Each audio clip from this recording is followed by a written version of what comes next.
Você está no canal Eu Estudo a Lição com o pastor Samuel Camilo. Hoje é domingo, dia 20 de outubro de 2024. E o tema que estudaremos na nossa lição da Escola Sabatina será o testemunho de João Batista.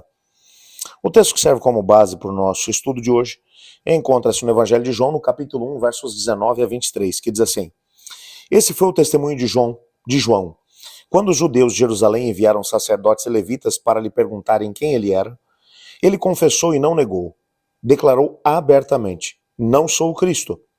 Perguntaram-lhe: E então quem é você? É Elias? Disse ele: Não sou. É o profeta? Ele respondeu: Não. Finalmente perguntaram: Quem é você? Dê-nos uma resposta para que levemos aqueles que nos enviaram. Que diz você acerca de si próprio? João respondeu com palavras do profeta Isaías: Eu sou a voz do que clama no deserto. Façam um caminho reto para o Senhor. Se há uma coisa que podemos dizer é que a época em que João Batista estava desenvolvendo seu ministério era uma época repleta de expectativas em relação à chegada do Messias.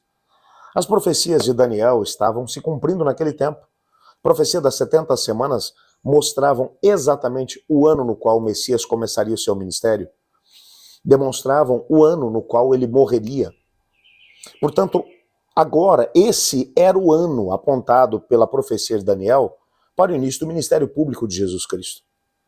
Só para você ter uma ideia, Flávio Josefo, historiador judeu, menciona a aparição de cerca de 200 indivíduos, por volta dessa mesma época, que surgiram em Israel, se autodenominando o Cristo. Então, você tinha Jesus e mais 199. Você está imaginando o que é isso? Realmente era uma época de instabilidade política, Roma estava dominando aquele pedaço de mundo, mas não apenas isso. Qualquer indivíduo que se levantasse com expectativas de se tornar um rei poderia trazer a força de Roma contra esse indivíduo e contra a própria nação.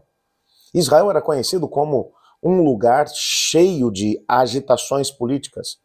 Os indivíduos, os procuradores romanos, quando eram enviados para aquele pedacinho de mundo, eles realmente ficavam preocupados, porque sabiam que iam se incomodar. O próprio Pôncio Pilatos acabou, quando ele chegou em Jerusalém, ele teve que esmagar uma revolução que começou por causa dos estandartes romanos que foram trazidos para dentro da cidade, que foi um banho de sangue. O próprio imperador romano estava de olho em Pilatos. Não era fácil ser procurador naquela região, e não era fácil aquele momento. Por outro lado, entre os judeus havia uma expectativa muito grande de um libertador político que se levantasse. Eles pagavam altíssimos impostos, não apenas para Roma, mas pior do que pagar imposto para Roma, era ter que lidar ainda com os próprios patrícios judeus que trabalhavam como coletores de impostos para Roma e levavam também a sua fatia. Então eles pagavam altíssimos impostos. A nação empobrecida, sem referências políticas, a religião estava realmente um caos. Para você ter uma ideia, o próprio Evangelho de Lucas, no capítulo 3, vai mencionar que Anás e Caifás eram sumos sacerdotes. Nunca na história tinha se ouvido falar a respeito disso. O sumo sacerdote podia ser apenas um indivíduo e tinha que ser da família de Arão, além de ser, é claro, da tribo de Levi. Haviam rumores de que Anás havia comprado ou forjado documentos para fazer com que ele pudesse ser contado como sendo da tribo de Levi e da família de Arão. Mas a maior parte das pessoas sabia que isso não era verdade. Pior do que isso, o Anás, bem como cada um dos seus 5 filhos, além do seu próprio genro, que era Caifás, tiveram a oportunidade de poder passar por esse mesmo cargo, que era um cargo político. Roma sabia que o sumo sacerdote tinha muita ascendência sobre o povo. E sabendo que Anás era um grande articulador político, ele queria ter alguém que fosse do lado de Roma, e Anás era. Caifás também. Então, Caifás tinha o cargo, mas quem mandava mesmo era o Anás. Então, quando você vai olhar para esse quadro, as pessoas não tinham referências religiosas, O reino estava dividido entre vários governantes, não haviam referências religiosas e nem civis. As referências religiosas, como já mencionei, Anás e Caifás eram sumos sacerdotes. O povo estava vivendo um verdadeiro caos. Esperavam, portanto, a chegada do Messias. E agora, repare que João Batista vai começar a pregar lá junto do Rio Jordão. Ele não está pregando em Jerusalém. Ele começa a pregar numa região, junto às águas de Elim, uma região que era no meio do deserto, no meio do nada. E as multidões afluíam por meio do nada para poder escutar o que ele tinha a dizer. E ainda eram batizadas por ele. Quando você olha para esse quadro que está montado, os líderes religiosos lá de Jerusalém começaram a perguntar: quem é esse camarada? Apesar de Lucas dar as referências em relação a João Batista, ele vai mencionar que João Batista era filho do sacerdote Zacarias e de uma senhora muito piedosa chamada Isabel, que era da família sacerdotal de Arão. É interessante isso, porque Lucas o que está dizendo é que se o sumo sacerdócio não tivesse vendido naquele momento para indivíduos mal intencionados como Anás e Caifás, muito provavelmente o que Lucas está tentando dizer é que na linha de sucessão o sumo sacerdote seria o próprio João Batista.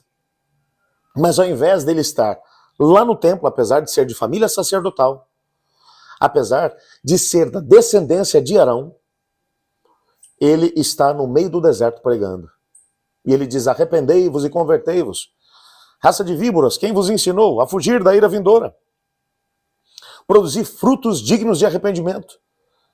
E as pessoas eram batizadas no Rio Jordão. Era um estímulo para que elas se preparassem para a chegada do Messias. E agora, João, o Evangelho de João, vai mencionar que essa delegação de líderes religiosos chega junto do Rio Jordão e vão perguntar: escuta, quem você é? Você é o Messias? Ele diz: não, não sou o Messias. Você é Elias? Não, não sou Elias.